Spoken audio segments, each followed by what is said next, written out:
জানতে চেয়েছেন হিজড়া সন্তান কেন জন্ম নেয় এটা নিয়ে একটু ব্যাখ্যা দিবেন। মেয়েদের চুল বিক্রয় করা যাবে কিনা, কারো গায়ে পা লাগলে করণীয় কি, টি শার্টে কোনো প্রাণীর ছবি থাকলে তা উলট করে নামাজ পড়লে নামাজ হবে কিনা, মাথার চুল কালার করা যাবে কি, দুধ ভাইয়ের সামনে কি পর্দা করতে হবে এবং দুধ ভাইয়ের সাথে কি বিয়ে জায়েজ আছে কিনা, তার মোহরের টাকা বিয়ের প্রথম রাতেই পরিশোধ করা বাধ্যতামূলক কিনা, ডান পাশে নাকের ফুল পড়লে কি সমস্যা হবে, শিশুরা ঘুমের মধ্যে হাসে বা কাঁদে কেন, সান ব্লক এবং অ্যালকোহলযুক্ত কসমেটিক ব্যবহার করলে কি নামাজ হবে, বাচ্চা হওয়ার জন্য কোন আমল করতে পারে, কোথায় বা কাকে দান করলে বেশি সওয়াব পাওয়া যাবে, স্ত্রীকে স্বর্ণ দিলে সেটা দেনমোহর টাকার অন্তর্ভুক্ত হবে কিনা, নামাজের মধ্যে আমার চোখ বন্ধ করে নামাজ পড়লে মনোযোগ ভালো হয়, এতে নামাজে কোনো সমস্যা হবে কি, প্যান্ট নাভির নিচে থাকলে এবং যদি গেঞ্জি দিয়ে নাভি ঢাকা থাকে তাহলে কি সতর ঢাকা হয়, স্বর্ণের প্রতি ভরি কত টাকা যাকাত দিতে হবে। সম্মানিত মুসলমান ভাই বোনেরা, আজকে আপনাদের একটা ইসলামিক প্রশ্ন নিয়ে আসছি, খুবই গুরুত্বপূর্ণ ইসলামিক প্রশ্ন। আজকের ইসলামিক প্রশ্ন না জানলে আপনারা ইতিমধ্যে অনেক ভুল করে ফেলবেন। আজকের ইসলামিক প্রশ্নটি হচ্ছে হিজড়া সন্তান কেন জন্ম নেয় এবং টি শার্টের ভিতরে যদি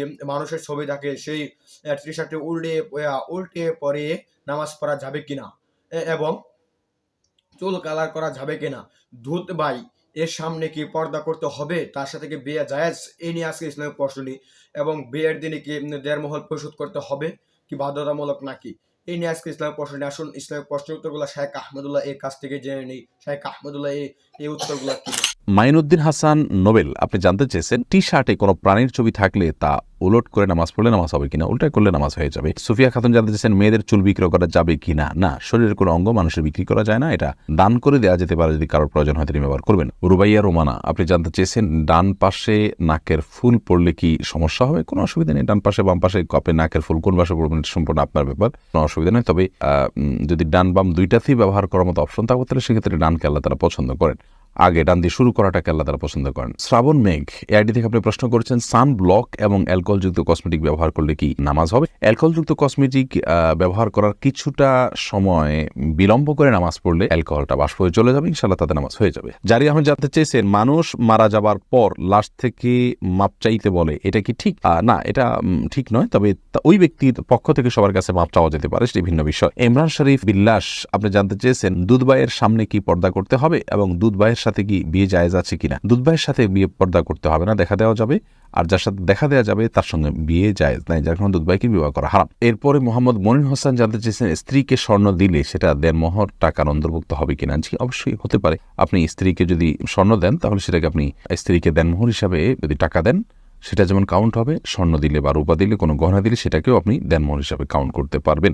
হোসাইন আনি, আপনি জানতে চেয়েছেন ইসলামে কৃত্রিম দাঁত লাগানোর বিধান কি, কারো দাঁতের সমস্যা থাকায় সে যদি দাঁতের ব্যথা অথবা ক্ষয় হয়ে যাওয়া দাঁতের সমস্যা থেকে পরিত্রাণ পেতে নতুন কৃত্রিম দাঁত লাগান তাহলে কি ইমানে কোনো ক্ষতি হবে কিনা। না ভাই হোসেন, কৃত্রিম দাঁত লাগানোতে কোনো প্রকার অসুবিধা নেই। নাসরিন সুলতান, আপনি জানতে চেয়েছেন বাচ্চা হওয়ার জন্য কোন আমল করতে পারি। বাচ্চা হওয়ার জন্য আল্লাহর কাছে দোয়া করবেন, রব্বি হাবলি মিনাস সালিহিন, রব্বি হাবলি মিনাস সালিহিন, রব্বি লা তাজারনি ফারদা ওয়া আনতা খায়রুল ওয়ারিসিন, এই জাতীয় দোয়াগুলো পড়বেন যেগুলো নবী রাসূলগণ আল্লাহর কাছে করেছেন। এমডি এসআর মুন্না জানতে চেয়েছেন প্যান্ট নাভির নিচে থাকলে এবং যদি গেঞ্জি দিয়ে নাভি ঢাকা থাকে তাহলে কি সতর ঢাকা হয়। প্যান্ট যদি নাভির নিচে থাকে আর যে কোনো ভাবে নাভি ঢাকা থাকে তাহলে সতর ঢাকা হয়ে যায়। আপনাকে সতর যে প্যান্ট দিয়ে ঢাকতে হবে, লুঙ্গি দিয়ে বা পাজা, এমন কোনো যে কোনো কিছু দিয়ে আপনি ঢাকলেন, সেটা গেঞ্জি দিয়ে রাখলেন আর প্যান্ট দিয়ে রাখলেন, ঢাকা থাকলেই আপনার সতর আদায় হয়ে গেল। ইভা অপরাজিতা আইডি থেকে আপনি জানতে চেয়েছেন শিশুরা ঘুমের মধ্যে হাসে বা কাঁদে কেন। শিশুরা কেন মা বোন ইভা, এটা তো আমরা বড়রাও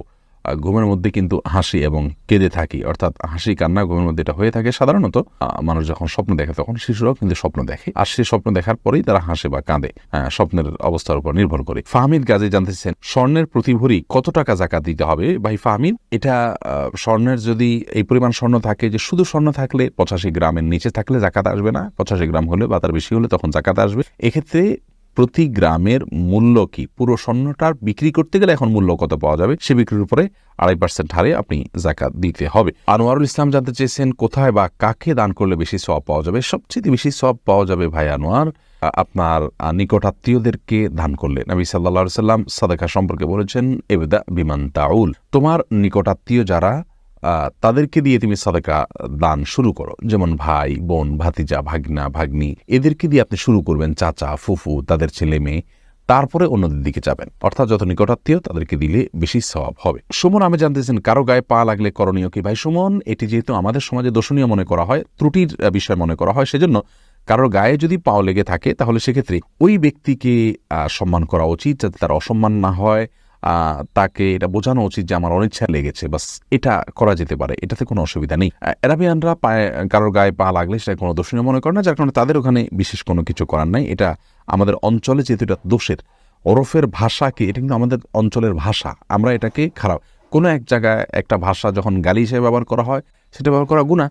একই ভাষা অন্য কোনো এলাকা বুলি হিসেবে ব্যবহার করা হলে, গালি হিসেবে না করা হলে সেটা গুনাহ হবে না। ঠিক তেমনিভাবে পাও লাগার বিষয়টি। নাজমুল হাসান জানতে চাইছেন দেনমোহরের টাকা বিয়ের প্রথম রাতেই পরিশোধ করা বাধ্যতামূলক কিনা? না, পরে করলেও চলবে। বউ যদি স্বেচ্ছায় মাফ করে দেন তাহলে আর পরিশোধ করা লাগবে কিনা? স্ত্রী মাফ করে দিলে আর দেওয়া লাগবে না, কিন্তু স্ত্রী পরিপূর্ণভাবে মাফ করাটা আমাদের সামাজিক ট্র্যাডিশন হয়ে গেছে।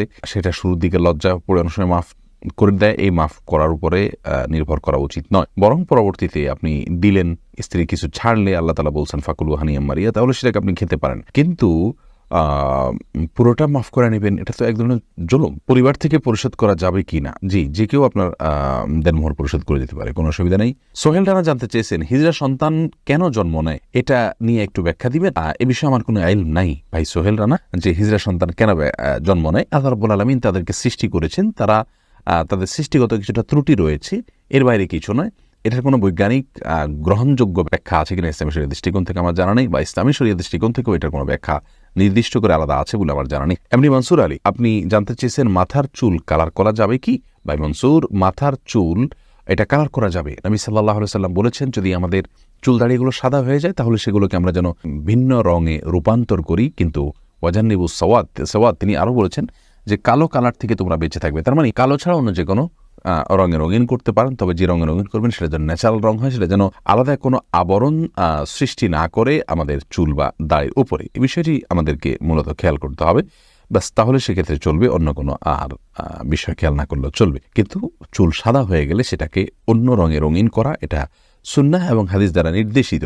ইয়াহুদিরা সাদা রেখে দেয়, আমাদেরকে জন্য মেহেদি বা এই জাতীয় কোনো কালার ব্যবহার করার নির্দেশনা ইসলাম দিয়েছে। এমডি মহসিন গাজী আপনি জানতে চেয়েছেন নামাজের মধ্যে আমার চোখ বন্ধ করে নামাজ পড়লে মনোযোগ ভালো হয়, এতে নামাজে কোনো সমস্যা হবে কি? ভাই মহসিন গাজী, এই বিষয়ে আমাদের একটা ভিডিও আমরা আমাদের পেজে দিয়েছি, এবং আপনার এ বিষয়ে আমাদের ইউটিউব চ্যানেলও আপনি ভিডিও পাবেন, সেখানে আমরা চোখ বন্ধ করে সালাতের নামাজের বিধান উল্লেখ করেছি।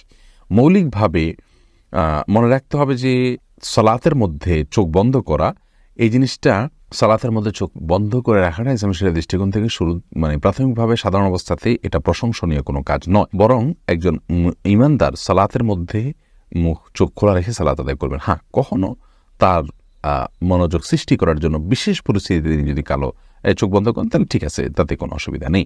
নাফিউর রহমান নাসিম জানতে চেয়েছেন আমি অবৈধভাবে বিদেশে থাকি এবং হালাল পথে টাকা উপার্জন করি, তাহলে আমার টাকা কি অবৈধ? না ভাই, আপনার টাকা অবৈধ হবে না। এই বিষয়ে আমরা বারবার বলেছি, কোনো প্রবাসী ভাই যদি প্রবাসে থাকেন এবং তিনি অবৈধভাবে সেখানে বসবাস করছেন তাহলে তিনি একটা অন্যায় করছেন, সন্দেহাতীত একটি গুনাহ করছেন। কিন্তু তিনি যদি উপার্জন করেন হালাল উপায়ে, তাহলে সেক্ষেত্রে তার সে উপার্জন পরিপূর্ণভাবে হারাম হয়ে যাবে না। বসবাসের কারণে, অবৈধভাবে বসবাসের কারণে উপার্জন হারাম হয়ে যাবে না, রাষ্ট্রের চোখে যদিও সেটা অবৈধ। ডক্টর হুমায়রা কবির রুশেদ আপনি জানতে চেয়েছেন নামাজে অবহেলা কিভাবে দূর করা যায়। নামাজে অবহেলা দূর করবার জন্য প্রথম কাজ হলো নামাজের গুরুত্ব সম্পর্কে অনুধাবন করা, জানার চেষ্টা করা, নামাজের গুরুত্ব নিয়ে ভালো কোনো লেকচার শোনা। ডক্টর খন্দকার আব্দুল্লাহ জাহাঙ্গীর রহমাহুল্লাহর নামাজের গুরুত্ব নিয়ে একটা আলোচনা আছে, ইউটিউব আপনি শুনে নিতে পারেন। ইনশাআল্লাহ বেদিন আপনার নামাজে অবহেলা দূর হবে। দ্বিতীয়ত, নামাজের গুরুত্ব ইসলামী শরীয়তে কতখানি, এটা নিয়ে আপনি কোনো ভালো আর্টিকেল পড়তে পারেন। যদি বক্তব্য শোনার অভ্যাস না থাকে তাহলে আর্টিকেল পড়তে পারেন। ইনশাআল্লাহ বেদিন আপনি যখন জানবেন ইসলামী শরীয়তের নামাজের অবস্থানটা কোন জায়গায়, না পড়লে আমাদের ক্ষতিগুলো কি আর পড়লে লাভগুলো কি, তাহলে ইনশাআল্লাহ নামাজের অবহেলা আপনার দূর হবে। আমাদের জানার ঘাটতির কারণে অনেক সময় অবহেলা হয়ে থাকে। সেই সাথে আল্লাহ রাব্বুল আলামিনের কাছে পানা চাইবেন যাতে অবহেলা না হয় এবং ইবাদতে মনোযোগ থাকে। বিশেষ করে একটা দোয়া পড়তে পারেন, আল্লাহুম্মা আইন্নি আলা যিকরিকা ওয়া শুকরিকা ওয়া হুসনি ইবাদাতিক। আল্লাহ আমাকে সাহায্য করুন আপনার জিকির, আপনার শুকর এবং আপনাকে সুন্দরভাবে ইবাদত যেন করতে পারি, এই কাজের জন্য আল্লাহর কাছে দোয়া করবেন, আল্লাহ তাআলা সাহায্য করবেন ইনশাআল্লাহ। সম্মানিত দর্শক, আশা করি ফুল ভিডিও দেখলেন এবং ভিডিওটি আপনার কাছে কেমন লেগেছে অবশ্যই আপনার মূল্যবান মতামত কমেন্টে জানাবেন। ধন্যবাদ, দেখা হচ্ছে পরবর্তী নতুন ভিডিওতে। সে পর্যন্ত ভালো থাকেন, সুস্থ থাকেন, সে কামনা করে বিদায় নিলাম। আসসালামু আলাইকুম ওয়া রাহমাতুল্লাহ।